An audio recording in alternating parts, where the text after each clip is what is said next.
नमस्कार, स्वागत है आप सभी का हमारे स्पेशल प्रोग्राम में। मैं हूं आपके साथ सुनील चौहान। दर्शकों, पहले पार्ट में आप लोगों ने देखा होता था, डॉक्टर साहब ने आपको बताया था कि ब्लैक फंगस आखिर है क्या, क्यों होता है, कैसे होता है, क्या सिम्टम्स हैं इसके। आज कुछ बातें और बताई जाएंगी जो बहुत इम्पॉर्टेंट है, क्योंकि बहुत से लोगों के मन में बहुत मिथ्स हैं, उन पर पर्दा डाला जाएगा, समझाया जाएगा। साथ ही साथ देखा जाएगा कि कोरोना के बाद किस तरह के हालात बन रहे हैं, उन पर हमको कैसे निपटना है। ये सारी बात डॉक्टर साहब आज बताएंगे। इन सारी बातों पर डिस्कशन करने के लिए हमारे साथ श्रिया आई सेंटर से senior eye surgeon doctor Rakesh Gupta ji हैं। अभिनंदन है सर। धन्यवाद। डॉक्टर राकेश गुप्ता जी आपको बताएंगे, समझाएंगे, लेकिन छोटी सी आप ये रिपोर्ट देखिए। जानिए क्या है ब्लैक फंगस।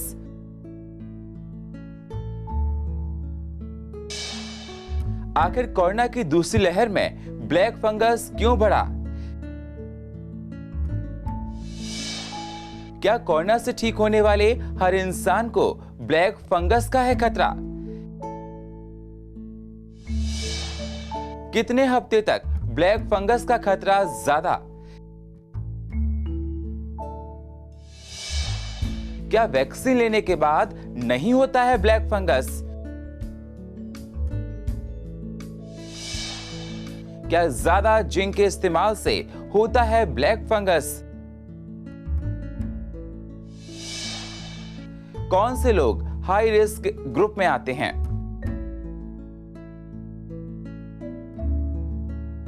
कोरोना से देश परेशानी था, लेकिन कोरोना के बाद ब्लैक फंगस लोगों के लिए बहुत बड़ी मुसीबत बनती हुई दिखाई दे रही है, जिससे लोगों की आंख तक की रोशनी चली जा रही है।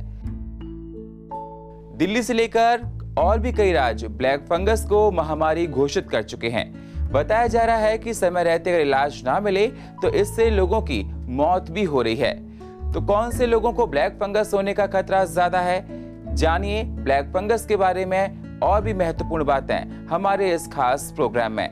हेल्थ डेस्क से सुनील चौहान, CCN न्यूज, दिल्ली। तो जैसा आपने रिपोर्ट में देखा और जानने की कोशिश की कि ये समय हम सब के लिए बहुत पेचीदा तो है ही, साथ ही साथ अब हम लोग इस दर्द से उबरते हुए नजर आ रहे हैं। संपूर्ण भारत ने वो दर्द देखा जिसके लिए हमारे पास शब्द नहीं है। पता नहीं कितने लोगों ने अपनों को खो दिया, कितने लोगों की ज़िंदगी वीरान हो गई और कितने परिवार उजड़ गए। आज उस परिवार में बच्चे ही हैं, लिख के आता है कि अडॉप्ट कर लो। ऐसा दर्द था कि लोगों का कलेजा फट गया और चाहकर भी अपने दूसरों की मदद नहीं कर पाए, क्योंकि संक्रमण ने वो अपना रौद्र रूप अपनाया कि हर कोई इसके आगे बेबस साबित हुआ। तो डॉक्टर साहब, ये देखा जाए, हमने ब्लैक फंगस के बारे में आपसे पहले बहुत अच्छे अच्छे क्वेश्चंस पूछे थे जो कि समाज के लिए, लोगों के लिए बहुत ज़रूरी थे। अब मैं आपसे जानना चाहता हूँ कि पहले white fungus, black fungus, yellow fungus, ये क्या है सर? देखिए, बेसिकली एक आम आदमी के लिए ये एक समझने के लिए ये कलर कोडिंग दी गई है, लेकिन एक्चुअली अगर ऐसे डॉक्टर हम देखें तो हमारे लिए ये ब्लैक फंगस या येलो वाइट फंगस ऐसा कुछ नहीं होता। फंगस बेसिकली एक तरह के कीटाणु होते हैं, एक तरह के माइक्रो ऑर्गेनिज्म होते हैं जो कि पनपते हैं। जहाँ भी उसको ह्यूमिडिटी मिलेगी, जहाँ भी उसको इम्यूनिटी वीक मिलेगी, वहाँ पे हो सकता है। ब्लैक फंगस को इसलिए ब्लैक कहा जा रहा है क्योंकि वो कुछ हिस्से को जब निक्रोसिस कर देता है, जो डेड कर देता है, वो ब्लैक हो जाता है। हालांकि फंगस ब्लैक नहीं होता। तो ये तो एक नाम की एक बात है, डॉक्टर्स के लिए अलग बात है, लेकिन हाँ, एक आम आदमी के लिए समझने के लिए नाम दिए गए हैं। इनमें कोई ज़्यादा फर्क नहीं होता है। किस हिस्से में हो रहा है, कहाँ पर हो रहा है, उस हिसाब से वो बताया जा रहा है। ब्लैक फंगस के नाम से अभी तक आप सब सुनते आ रहे हैं कि किस तरह से नाक से होके, हमने डिस्कशन भी किया था, नाक में हो रहा है, उसके बाद फिर हमारे आँख की तरफ जा सकता है, ब्रेन की तरफ जा सकता है। लेकिन यदि आँख में ब्लैक इन्फेक्शन नहीं हो रहा, मतलब आपको कोई ब्लैक कलर नहीं दिख रहा है, फंगस तो फंगस है, उसको चाहे आप येलो बोल दीजिए, चाहे वाइट बोल दीजिए, ये केवल एक नाम ये मीडिया या सोशल मीडिया पे दिया जा रहा है। इसकी कोई औचित्य हमारे डॉक्टर के हिसाब से नहीं होती है। बिल्कुल, अगर कहा जाए वाइट फंगस, येलो फंगस और ब्लैक फंगस तो एक ही फंगस है, बस अलग अलग नाम हमारे मीडिया में चल रहे हैं, हम लोग बता रहे हैं, लेकिन वो चीज़ फंगस बहुत सारे तरह के होते हैं। अगर हम बात करें, म्यूकोरमाइसिस है, स्पायरोमाइसिस है, septate fungus, non septate fungus, बहुत तरह के होते हैं। तो फंगस एक तरह की एक ग्रॉस एक नाम होता है जिसमें बहुत तरह के होते हैं, लेकिन उसको ब्लैक, वाइट, येलो करके नहीं आंका जा सकता। जिसको आप हो सकते एक जिसको ब्लैक फंगस कहा जाए, उसी में अलग अलग तरह की स्पीशीज आ सकती हैं। तो ब्लैक और येलो एक जनरल एक मीडिया में एक नाम दे दिया गया है क्योंकि ये तेज़ी से आया है इन्फेक्शन, लेकिन ऐसा नहीं है कि ब्लैक फंगस है और वाइट फंगस वो केवल एक ही फंगस है। बहुत सारे तरह की इनकी सब क्लासिफिकेशन होती है, जो अलग अलग मरीजों में अलग अलग तरह के फंगस पाए जा रहे हैं। बिल्कुल, अलग-अलग मरीजों में अलग-अलग तरह के फंगस पाए जा रहे हैं और सर कह रहे हैं कि मतलब इससे हम लोगों को सचेत रहना है। सर बहुत सारे सवाल हमारे मन में, मैं आपसे एक-एक करके पूछता जा रहा हूँ। बहुत से लोगों का ये मानना था कि मास्क गंदा यूज़ करना, अनहाइजीनिक रहना ब्लैक फंगस को प्रमोट करता है। हाँ, देखिए जैसे ब्लैक फंगस क्यों हो रहा है, इस बात पे बहुत बातें उठ रही हैं, कुछ सोच के पे बेस्ड है, कुछ रिसर्च पे बेस्ड हैं। अभी तक ये कहना बहुत आसान नहीं है कि एग्जैक्टली क्या कारण है। जैसे हमने पिछले प्रोग्राम में भी बातें की कि इम्यूनिटी वीक होना, शुगर का बड़ा होना, स्टीरॉइड्स का ज़्यादा यूज़ होना, और ये नया स्ट्रेन जो आया है ये ज़्यादा घातक है, इसकी वजह से फंगस इन्फेक्शन ज़्यादा पाया जा रहा है। लेकिन हाँ, एक बात जो है जिस पे कि जो ध्यान देने वाली बात है कि अभी तक पहले लोग मास्क पहनते नहीं थे, अब लोग मास्क पहन रहे हैं, लेकिन एक ही मास्क को हम देख रहे हैं। मैंने ऐसे भी मरीज़ देखे हैं जो 2-2 महीने से वही मास्क पहनते आ रहे हैं, जिसका रंग सफ़ेद था और धीरे धीरे वो काला पड़ता जा रहा है। यहाँ मैं कहना चाहूँगा कि जैसे हम अपने कपड़ों को धोते हैं, हम अपने अंडरगारमेंट्स को धोते हैं, ये कहा जाता है कि बिना धुले किसी कपड़े को नहीं पहनना चाहिए, तो हमारा मास्क भी उसी तरह का हिस्सा है।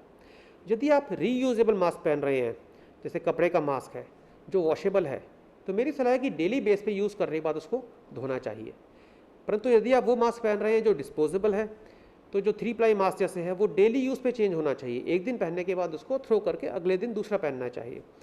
यदि आप N95 कैटेगरी का मास्क पहन रहे हैं जो कॉस्ट की वजह से आइडियली उसको भी रोज़ बदलना चाहिए, परंतु यदि कॉस्ट की वजह से आप नहीं कर पा रहे हैं तो उसको कुछ दिन 4 से 5 दिन के बाद एक मास्क को बदल दीजिए। और ख़ासकर यदि आपको मास्क पहनने के बाद पसीने ज़्यादा आते हैं तो ऐसे में या तो आप यूवी स्टरलाइज़र या उसको धूप में रखें, उसको ड्राई होने दीजिए, ताकि उसके अंदर जो फंगल्स कोई भी जो हमारा एक तरह से माइक्रो ऑर्गेनिज्म पनप रहे हैं वो आपके लंग्स और एयरवे में ना जाए।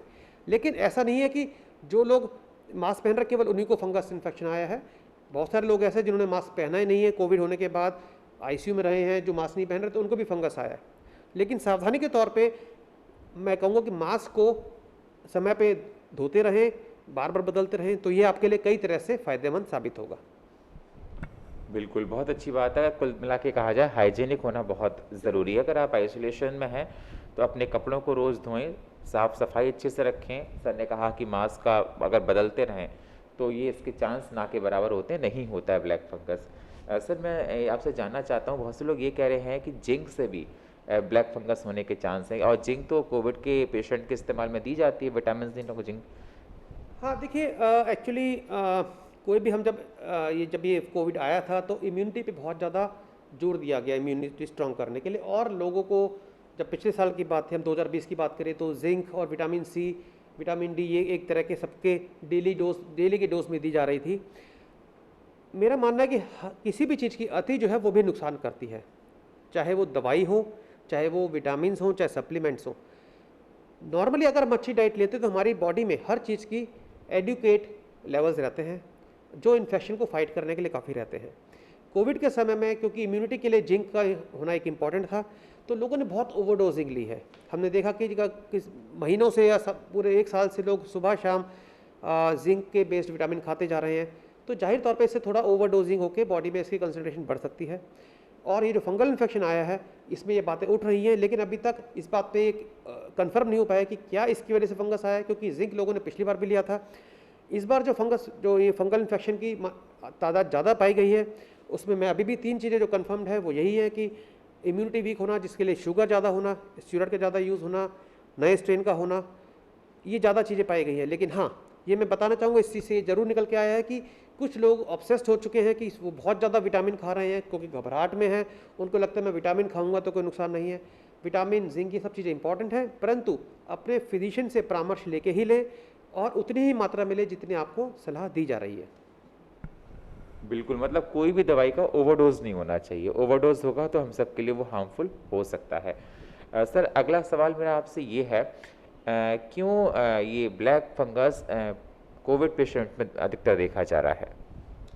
देखिए, कोविड पेशेंट में ब्लैक फंगस का ये जो एकदम से तादाद पाई गई है, उसका कारण मैं पिछले प्रोग्राम में भी डिस्कस किया था। मैं फिर एक बार रिपीट करना चाहूँगा कि ये जो नया स्ट्रेन आया है इसमें ज़्यादा इसलिए पाया गया क्योंकि ये ज़्यादा इन्वेजिव है, बहुत तेज़ी से फैलता है और हमारी जो नाक है नाक के जो एपिथेलियल सेल्स जहाँ पे आपने देखा होगा जिस कारण से किसी किसी की स्मेल चली जाती है, तो बेसिकली जो हमारे नाक में जो एपिथेलियल सेल्स होते हैं उसका डिफेंस सिस्टम होता है, उसमें माइक्रोवालाई होते हैं, वो म्यूकस बनाता है ताकि कोई भी जब डस्ट आती है, कीटाणु आते हैं, उसको वो वॉश ऑफ कर दे। लेकिन इस वायरस ने हमारी जो एपिथेलियल सेल्स हैं उनको डैमेज किया। जैसे डैमेज किया तो एक तरह से फंगल स्पोर्स को, जो फंगस के जो स्पोर्स होते हैं, उनको एक तरह से फ्री एंट्री मिल रही है हमारे शरीर में घुसने की। वहाँ से वो घुसे, फिर उसकी पेशेंट की अगर शुगर हाई रही है तो वहाँ पे उसकी इम्यूनिटी वीक आ रही है, शुगर सबस्ट्रेट उसको मिल रहा है। जिसकी शुगर बहुत ज़्यादा है वहाँ पे कीटो एसिडोसिस हो रही है, कीटोन्स मिल रहे हैं, वो फंगस के लिए अच्छा है।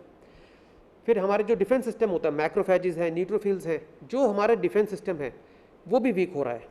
और क्योंकि कोविड में स्टीरॉइड्स का रूल निकल के आया, तो स्टीरॉइड्स का ओवर यूज़ और मिस यूज़ हुआ, उसने भी हमारे जो इम्यून सिस्टम को काफ़ी वीक रखा। तो ये सारी चीज़ें मिलके इस कोविड वेव में फंगल इन्फेक्शन की तादाद पिछले बार के मुकाबले बहुत ज़्यादा पाई गई है। तो यहाँ पे ये बात आती है, हमें शुगर कंट्रोल रखना, स्टीरॉइड्स का जस्टिफाइड यूज़ हो, यदि डॉक्टर्स कह रहे हैं तो ही लें और सुपरवाइज करते रहें। और उसके अलावा यदि आपको लंबे समय स्टीरॉइड्स चले हैं, डायबिटीज़ रही है, अनकंट्रोल रही है, तो अपने ENT चेकअप और अपने फिजिशियन से कंसल्ट करते रहें। बिल्कुल, मतलब आप कुल मिलाकर कह रहे हैं कि हाई रिस्क फैक्टर्स में वही लोग हैं जिनको स्टेरॉइड्स बहुत ज़्यादा दिए गए हैं, डायबिटीज़ अनकंट्रोल रही है, और या फिर उन्होंने अनहाइजीनिक बहुत रहे हैं, एक मास्क को 10-10, 15-15 दिन तक इस्तेमाल किया है, या कोई उनको पुरानी बीमारी पहले से थी। और जो नॉर्मल लोग ठीक हुए हैं उनको इतना खतरा ना के बराबर है, तो उन लोगों को चिंता करने की बिल्कुल ज़रूरत नहीं है। सर, हमारे देश में दुनिया का सबसे बड़ा वैक्सीनेशन चल रहा है, अब तो यंग लोगों को भी वैक्सीनेशन लग रहा है। मैं आपसे जानना चाहता हूं कि जिनको वैक्सीन लगी होती है, क्या उनको ब्लैक फंगस का खतरा होता है, और वैक्सीनेशन को लेकर आप क्या कहना चाहते हैं? हाँ, देखिए, एक बात जो अभी तक जिक्र में नहीं आ पाई, ये देखा गया कि जिन लोगों को कंप्लीट वैक्सीनेशन मिला है, जो बहुत सारे, क्योंकि इस चीज़ के जो ट्रीटमेंट कर रहे हैं वो ENT सर्जन कर रहे हैं, जब उनसे बात होती है ये बता रहे हैं कि जिन लोगों का वैक्सीनेशन शेड्यूल कंप्लीट हुआ है उन लोगों में ये फंगस इन्फेक्शन नहीं पाया गया है अभी तक। ये फंगल इन्फेक्शन उन लोगों में ज़्यादा पाया गया जिनको वैक्सीनेशन नहीं हो पाई थी या इनएडिक्वेट हुई थी, जैसे एक ही डोज लगी थी या सेकेंड डोज लगते ही इन्फेक्शन हो गया, जिनका इम्यूनाइजेशन कंप्लीट नहीं हुआ, उन लोगों को ही ये इन्फेक्शन ज़्यादा पाया गया जा रहा है। तो इससे ये भी साबित होता है कि जो वैक्सीनेशन जो है ये बहुत इफेक्टिव है, और इस वैक्सीनेशन को हम सबको एक्सेप्ट करना चाहिए, और मौका मिलते ही जब हमारा नंबर है हमें वैक्सीनेशन लगवा लेनी चाहिए। क्योंकि दोस्तों, जिनको वैक्सीन लगी है उनको ये इन्फेक्शन या तो नहीं हो रहा है तो माइल्ड से मॉडरेट होके जा रहा है। जब माइल्ड से मॉडरेट हो रहा है तो उनको डेफिनेटली स्टीरॉइड्स की जरूरत नहीं पड़ रही है। जब स्टीरॉइड की जरूरत नहीं पड़ रही है तो इम्यूनिटी कम नहीं हो रही है। तो अब देखिए, हम एक तरह से वैक्सीनेशन को एक्सेप्ट करके हम अब कई चीज़ों से बचते जा रहे हैं, और ये ब्लैक फंगस की बात ये और साबित हुआ है कि वैक्सीनेशन लेना हम सबके लिए बहुत ज़्यादा ज़रूरी है। मेरे पर्सनल एक्सपीरियंस में ऐसे मेरे कुछ ऐसे मित्रगण हैं जो कि वैक्सीनेशन से बचते थे। अलग अलग तरह के तर्क होते थे कि हमने काढ़ा बहुत पिया, हमने विटामिन बहुत लिए, हम तो फिटनेस हैं, हम जिम जाते हैं। देखिए, बीमारी को इन चीज़ों से सरोकार नहीं होता। फिटनेस अपनी जगह है, फिट होना अच्छी बात है, यदि आप फिट हैं, आप जिम जा रहे हैं, योगा कर रहे हैं, ये सब चीज़ें अलग बात है। लेकिन इन्फेक्शन यदि शरीर में आता है तो उसके लिए जो सबसे कारगर जो साइंटिफिकली जो ट्रीटमेंट है वो है वैक्सीन। यदि आपने वैक्सीन लगा रखी है, वही है आपको जो कि इन्फेक्शन को आने से या तो रोक सकता है, अगर रोक नहीं पाएगा तो उसके असर को कम से कम करेगा, और जो भी बीमारी आएगी आपको मृत्यु होने से बचा पाएगा। अब यहाँ पे लोग सवाल पूछते हैं कि बहुत सारे डॉक्टर भी 2 वैक्सीनेशन के बाद उनकी डेथ हो गई। तो देखिए, यहाँ पे मुझे बताना पड़ेगा, कोई भी ट्रीटमेंट ऐसा नहीं आ सकता कि इंसान को अमर बना दे। मृत्यु एक बहुत बड़ा सच्चाई है। वैक्सीनेशन के बाद भी कुछ लोग मर रहे हैं क्योंकि उनके शरीर में और बीमारियाँ थी।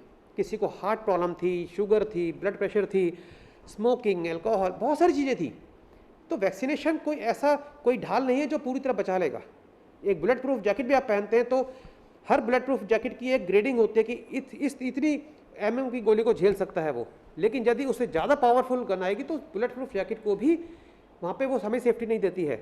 इसी प्रकार कोई भी वैक्सीन 100% सेफ्टी नहीं देती है, लेकिन हम उसको अगर हम कम्युनिटी के तौर पे देखा जाए तो बिना वैक्सीन के यदि 100 लोगों में से 10 लोगों की जान जाने का खतरा है, तो वैक्सीनेशन के बाद 100 में से यदि एक इंसान की जान का खतरा है तो जो 9 लोगों को बचा रही है वही है उस वैक्सीन का फ़ायदा। तो वैक्सीनेशन को जरूर लगवाएं, उससे बिल्कुल बचे नहीं। बिल्कुल, बहुत अच्छी बात आपने बताई कि वैक्सीन ज़रूर लगवानी है। और सर, ये बहुत बिल्कुल ठीक कहा, मैंने ही बहुत देखा कि जिनको वैक्सीन की अगर फर्स्ट डोज भी लगी थी उन्हें बहुत माइल्ड सिम्टम्स आए, कोरोना होकर निकल गया, पता भी नहीं पड़ा। तो वैक्सीन के लिए हर कोई जाए और बिल्कुल ना घबराए, बिल्कुल मिथ्स मन में ना पालें। सर, अब मैं आपसे क्वेश्चन और करना चाहता हूँ, उसके बाद शो को वाइंड अप करूँगा।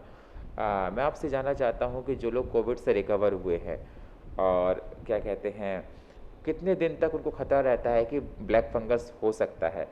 और जिनको वीकनेस है, बाल झड़ रहे हैं या थोड़ा-सा, तो उनके लिए आप क्या कहना चाहते हैं? हाँ, देखिए ये देखा गया अभी तक जितने भी पेशेंट्स को ब्लैक फंगस डायग्नोज हो रहा है वो पहले 6 हफ्ते में हो रहा है। यदि आपको ठीक हुए हुए करीब-करीब 4 से 6 हफ्ते हो चुके हैं तो ब्लैक फंगस होने का रिस्क ना के बराबर रह जाता है। अभी तक ऐसे केसेस जान में मेरी नॉलेज में नहीं आया कोई जो कि 6 हफ्ते बाद डायग्नोज हो रहा हो।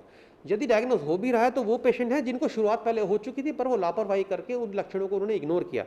जैसे यदि किसी की आँख तक पहुँच चुका है या ब्रेन तक पहुँच चुका है तो उसकी नाक में इन्फेक्शन तो 2-3 हफ्ते पहले आ चुका था जो बढ़ता चला गया। लेकिन अर्ली स्टेज फंगस इन्फेक्शन की आमतौर पे 6 हफ्ते निकलने के बाद आप सेफ जोन में रहते हैं। हाँ, दोबारा बात यहीं पे आते हैं कि आपको किस आपके जनरल कंडीशन कैसी है। यदि आपको डायबिटीज़ नहीं है, स्टीरॉइड्स नहीं चले हैं या बहुत कम मात्रा में दे गए हैं तो ये मत सोचिए कि आपको फंगस हो ही जाएगा।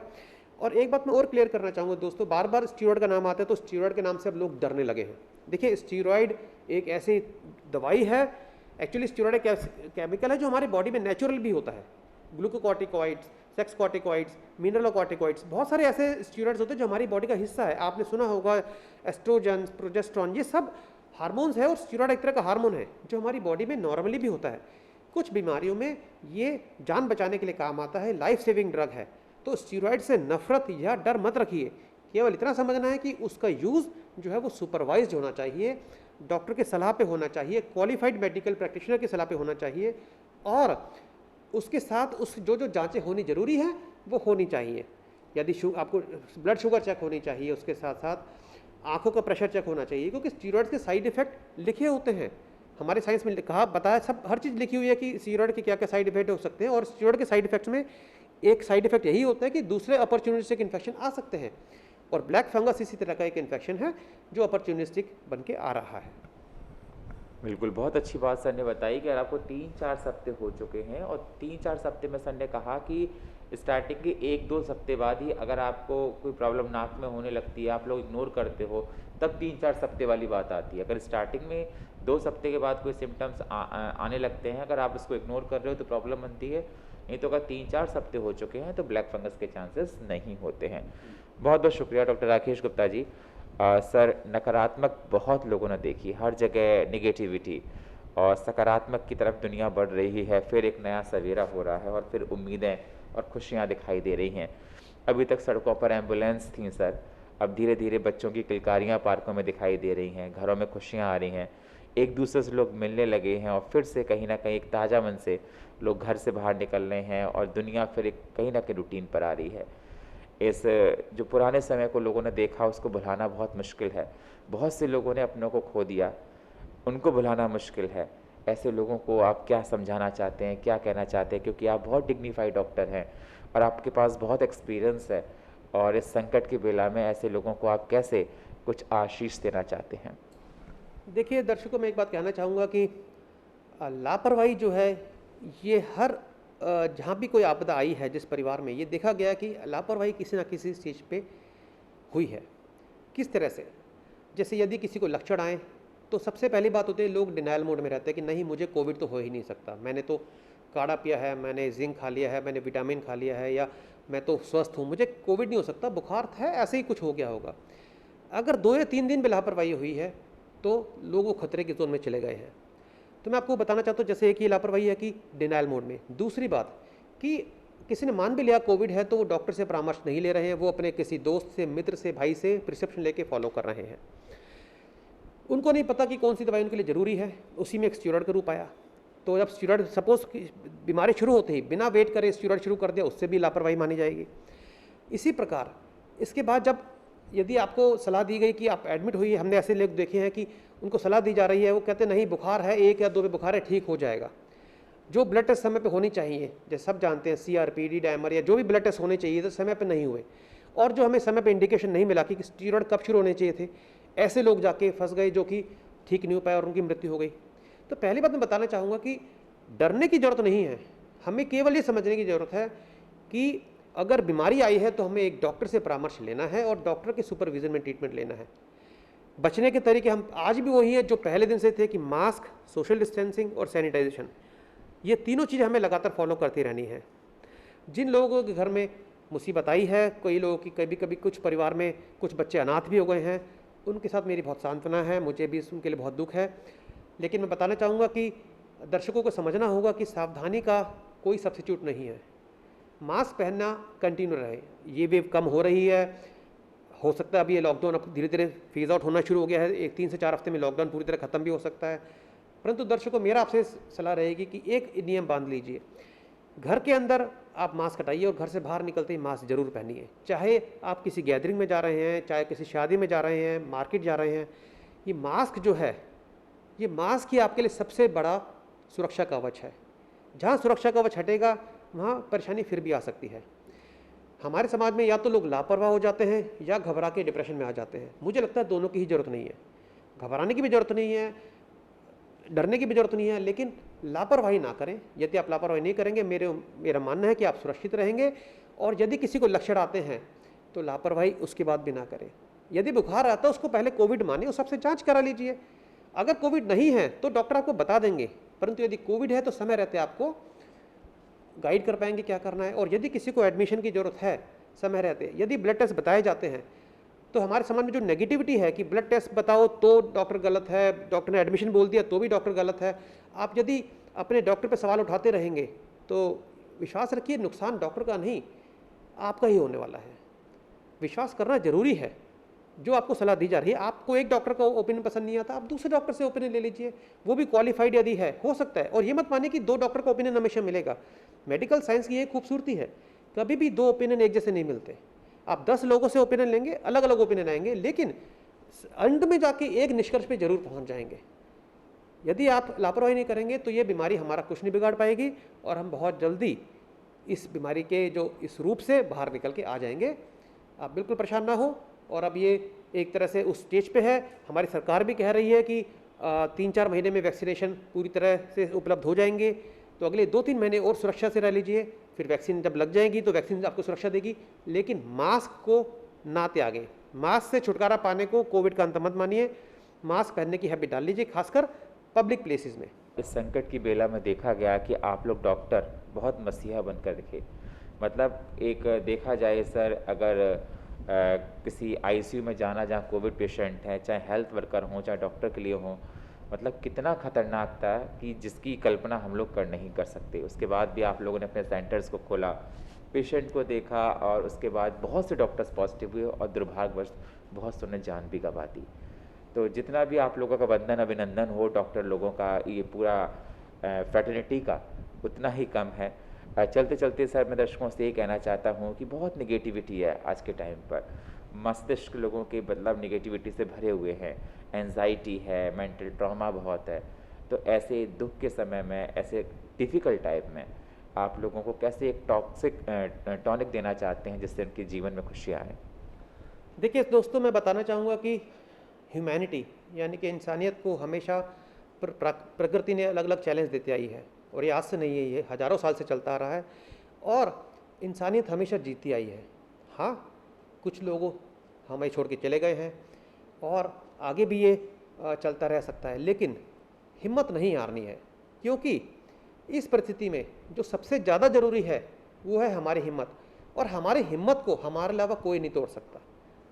परिस्थितियाँ बहुत मुश्किल हैं, कोई शक नहीं है, बहुत परिवारों में उजड़ गए हैं, कोई शक नहीं है, सब मानते हैं कि ये मुश्किल समय है, लेकिन और हिम्मत बनाना भी आसान नहीं है। कहना आसान है, हिम्मत बनाना आसान नहीं है। और जिन घरों में आपदा आई है, जिनके परिवार में किसी की मृत्यु हुई है, इसमें कोई शक नहीं कि उनके घर में सबसे ज़्यादा परेशानी चल रही है। लेकिन जैसे मैं पहले भी कहता हूँ, ह्यूमैनिटी हैज़ टू विन। ये वायरस आया है, इस पे हम इस पैंडेमिक पे जीत पाएंगे, हम सब जीतेंगे। चाहे कुछ लोग ठीक नहीं हो पाए, चाहे कुछ लोगों की मृत्यु हो जाए, लेकिन जब हम ह्यूमैनिटी की बात आती है जरूर जीतेंगे। मेरी आपसे एक सलाह है कि हिम्मत नहीं हारनी है। मुश्किल समय आपके साथ नहीं, केवल सबके साथ है। जिनको घर में मृत्यु हुई है उनके घर में ये चैलेंज है कि नई परेशानी मृत्यु के रूप में आ गई है, जिम्मेदारी कई बार जिम्मेदार लोग चले गए हैं इस परिवार से। जिनके घर में इन्फेक्शन नहीं है उसमें अलग तरह की परेशानी है। परेशानी हर घर में है, हर व्यक्ति परेशान है। फ़र्क केवल इतना है कि वो किस तरह से उसे लड़ रहे हैं। जो प्रिकॉशन लेके चल रहे हैं वो इन्फेक्शन से बच पा रहे हैं, लेकिन उनको अलग तरह की एंग्जाइटी हो रही है। जिन्होंने लापरवाही की उनको अलग तरह से इन्फेक्शन ने घेरा। जिनका इलाज नहीं हो पाया उनको अलग तरह से घेरा।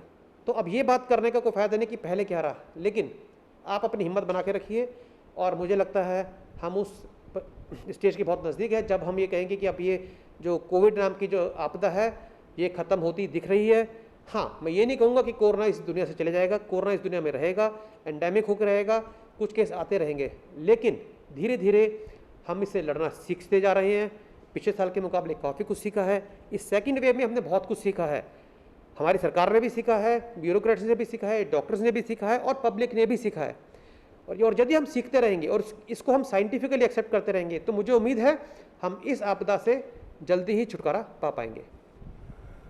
तो देखा आपने, डॉक्टर राकेश गुप्ता जी ने आपको बताया, समझाया कि मास्क लगाकर रखें, चाहे कितनी वैक्सीन आपको लग जाएं, ये अपनी ज़िंदगी का पार्ट बना लें, इससे हम लोग बच सकते हैं। और सर ने कहा कि धीरे धीरे हालात सामान्य हो रहे हैं, लेकिन उसके बाद हम लोगों को लापरवाही नहीं बरतनी है। बहुत बहुत शुक्रिया सर, आपने सीसीएन के लिए समय निकाला और इस टफ टाइम में लोगों को समझाया, क्योंकि ये समय ऐसा समय था कि लोगों ने शायद ही दुनिया में कभी देखा होगा। बहुत बहुत शुक्रिया सर आपका। तो देखा आपने, सर ने समझाया। हम चाहते हैं कि सब लोग इस दर्द से उभरे। अब जो हो गया विधाता के हाथ में था, हम सब के हाथ में नहीं था। अब क्या कर सकते हैं, लेकिन फिर से अच्छे से दुनिया जिएं, लोगों में जाएं, अपनी ज़िंदगी को खुशियों के रंग और अच्छे करें। अब समय तो बहुत कठिन था, पता है कि बहुत से लोगों ने अपनों को खोया, लेकिन उसके आगे सब बेबस हैं।